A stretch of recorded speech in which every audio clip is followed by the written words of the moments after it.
just took a while to get back, like fraggy, biased, and corrupt. What is up, guys? Welcome back to another episode of the GuerrainDawn Show.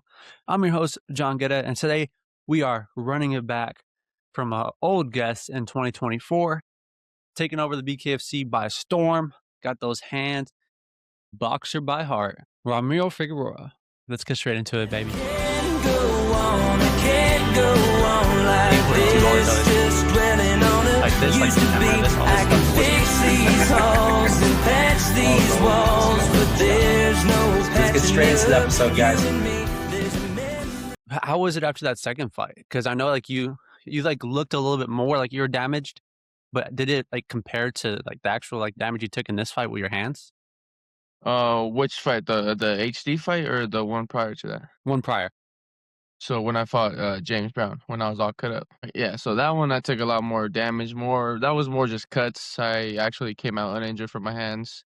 For some reason, it just took a while to get back on a fighting. I think I took a couple boxing matches. There was just nothing nearby or no good names for me to fight till the HD fight came along. I think we took the HD fight with the month notice, so we had plenty of time to prepare for that one. That fight I came out uninjured. You know, it only lasted 2 rounds. I really took no damage to the hand, so that's why I was able to take this quick turnaround fight the following month. Yeah, man, that whole HD fight, that was like basically like the big stage moment, and you were able to showcase like the level of it. Because I remember I saw your first fight, and I was like, you can tell when someone is a boxer when they've boxed before, and like you're able to see the flow, and it just looks so natural. So against like HD, who was like at first was always seen as like people would say that he was like the sniper with his hands. It's like you're able to see the levels and that you belong there in that moment. How did that feel, like having that fight, the build up to that fight? Most definitely. Yeah, it was for sure I went in there as an underdog. Everybody who was witnessing it thought it was gonna be another HD fight where he knocks the opponent out. A lot of people were actually viewing he actually knocked out James Brown, and James Brown is the one that beat me. He's the only loss I have in BKFC. So a lot of people were like, well, he already knocked out James Brown in 1 round, and James Brown beat Ramiro in 5. So what's gonna make it any different, you know? So that was definitely a big moment for me all around. I wish the fight would have continued because I was just getting in my groove, getting more comfortable, getting more, starting to throw a little more punches. But unfortunately, in bare knuckle, you know, one slice it could end the whole fight. And unfortunately for HD, it was just right in the eye, and they don't play around with the eye, so they had to stop it. So that brings to a question that I've had, and I think I was going to ask you this last time, but when it comes to a fight, people feel like the knockout is always the biggest like way of showing dominance, but in reality, in my perspective, it's fully dominating all 5 rounds is what showcases dominance, because you could always knock someone out, but to fully just outbox and dominate someone for 5, I feel like that's the real showcase. Yeah, I agree. That's always been my game plan. The reason why is because if you go in there with the mindset that you're gonna knock your opponent out, and that doesn't happen, you lose your game plan. Your game plan goes out the roof.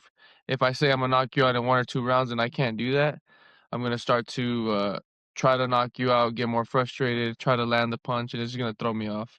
That's kind of the mindset we went to this past fight was this guy is known for knocking people out, and what is he gonna do if he can't knock me out?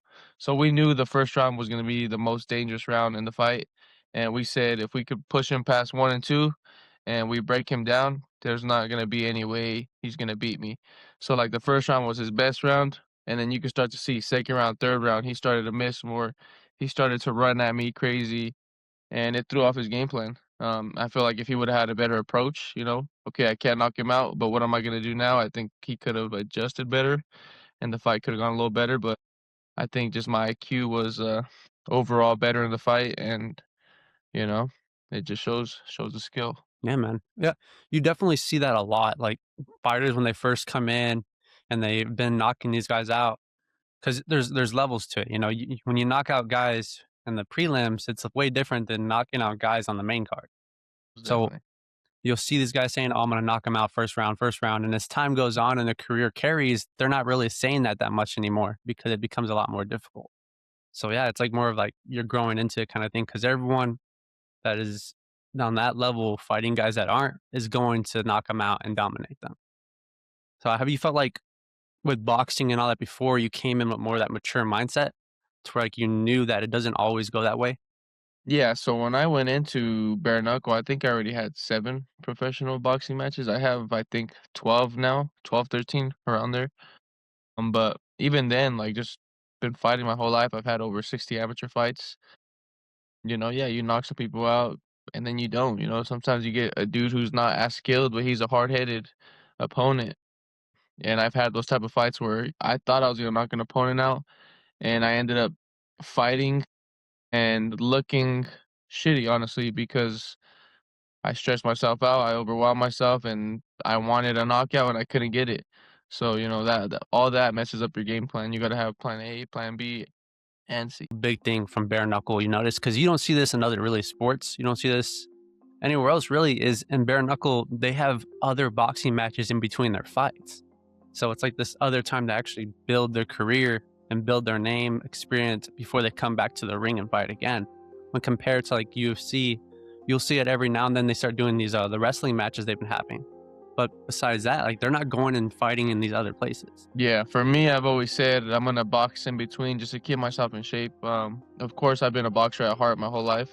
However, it's very hard to make it in the boxing world because I see it very biased and corrupt. I mean, if you don't have money, if you're not a famous person's son, if you don't have a name, off the bat, they're not gonna move you the way it should be. Bare knuckle, you make a name no matter what.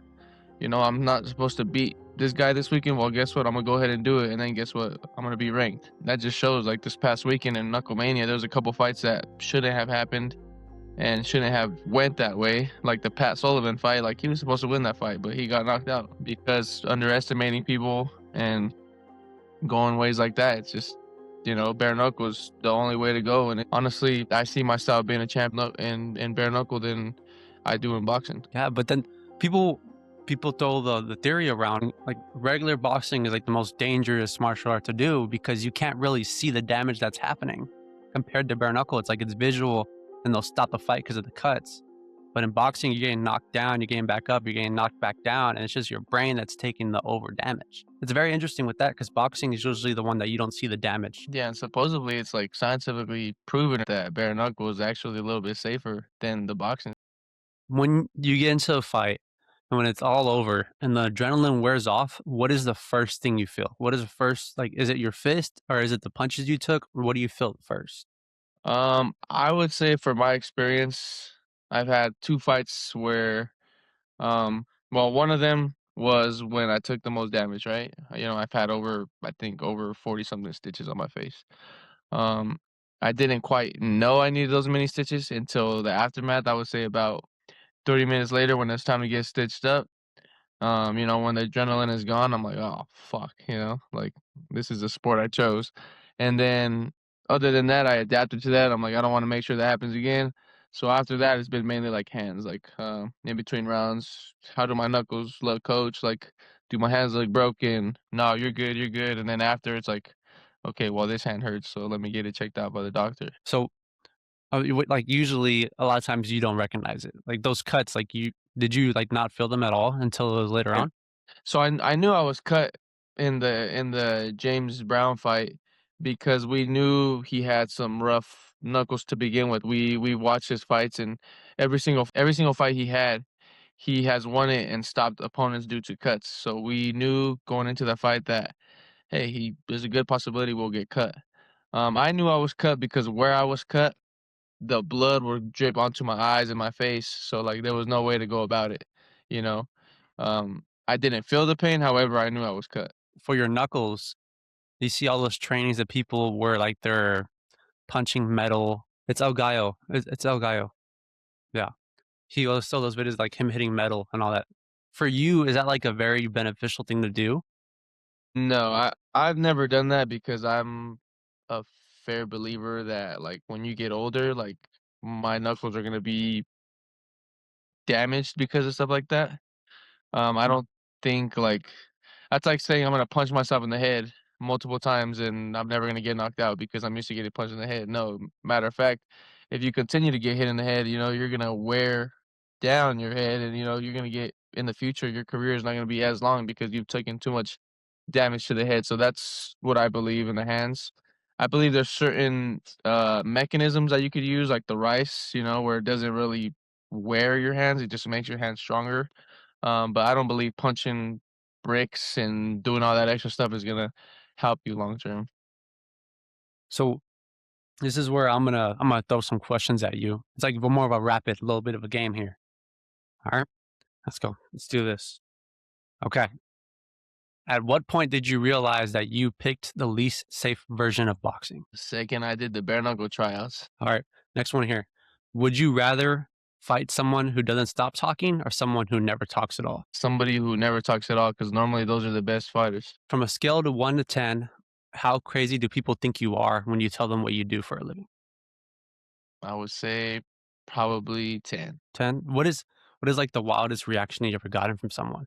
Believe it or not, I've actually had more support for the bare knuckle side than I would my boxing. So once I started announcing that I was doing bare knuckle, I had more tickets sold. I don't know if that's because people wanted to see me get cut or beat up or what, but it worked for me. But definitely, I get a lot of like, "You're crazy," like from a lot of boxers, because I grew up boxing in a gym when I started. I was like 9.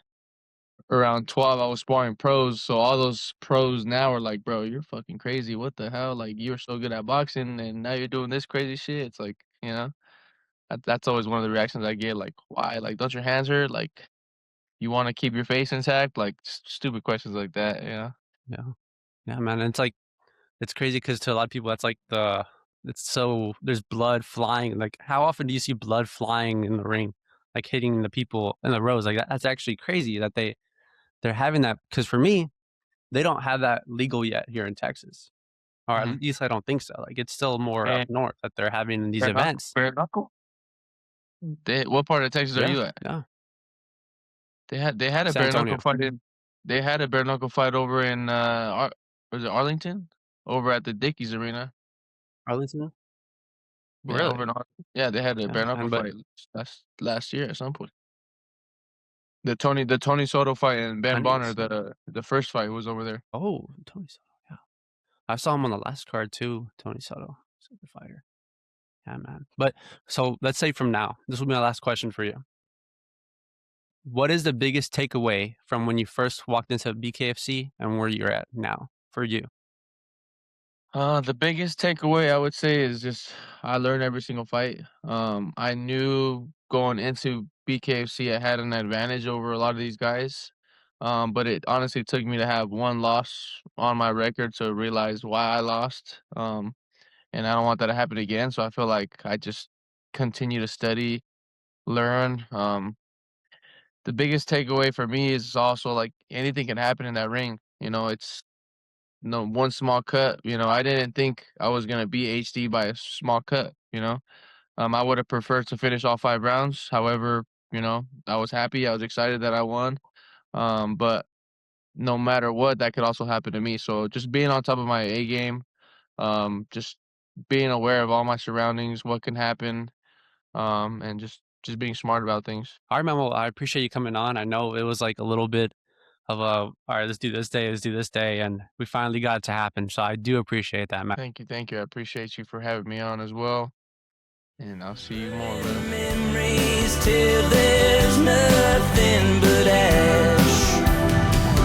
I'm starting fresh.